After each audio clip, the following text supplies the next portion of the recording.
Hello, I'm Laura McPhee, Insight Editor at Pensions Insight and Engaged Investor magazines, and I'm here with Mark Solomon, who is Partner and Head of International Litigation at Robbins Geller Rudman Dowd.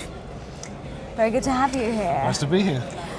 So we've been talking about class actions, and I was just wondering if you thought UK pension schemes should be getting involved in that type of US litigation. Well, in fact, they are already getting involved and have been for a number of years. To the extent UK pension schemes are exposed to American markets, it's important that they know, obviously, where they're victimized or where there are losses. And it's important that they know what strategies are available to recover money.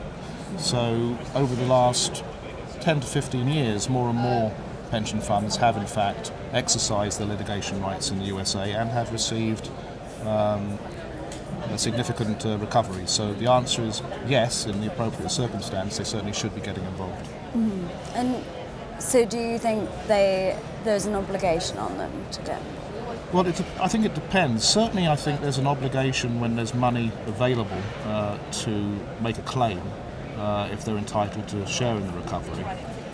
Whether or not they're obligated to actually actively be a litigant as a plaintiff is a bit more nuanced, and it depends on the circumstances. But certainly where you have an asset, and notwithstanding it will have been depleted, if you have pension funds that have been damaged by fraud, then you need to think about how to deal with that asset.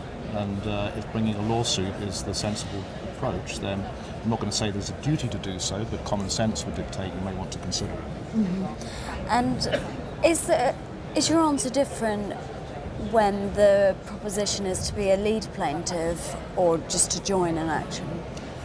It's different in that, and the language, you have to be careful with it. If you're a lead plaintiff, that means you are actually a plaintiff in the litigation. If you are simply a class member and you share in the recovery, then you're not a plaintiff as such. Mm-hmm. So a lead plaintiff in America in securities fraud is the plaintiff that directs the lead counsel in the case. No obligation to seek to serve as a lead plaintiff. However, in the exceptional circumstance where there was no other lead plaintiff available to do it, and if you could demonstrate that, again, common sense may dictate that somebody should stand up.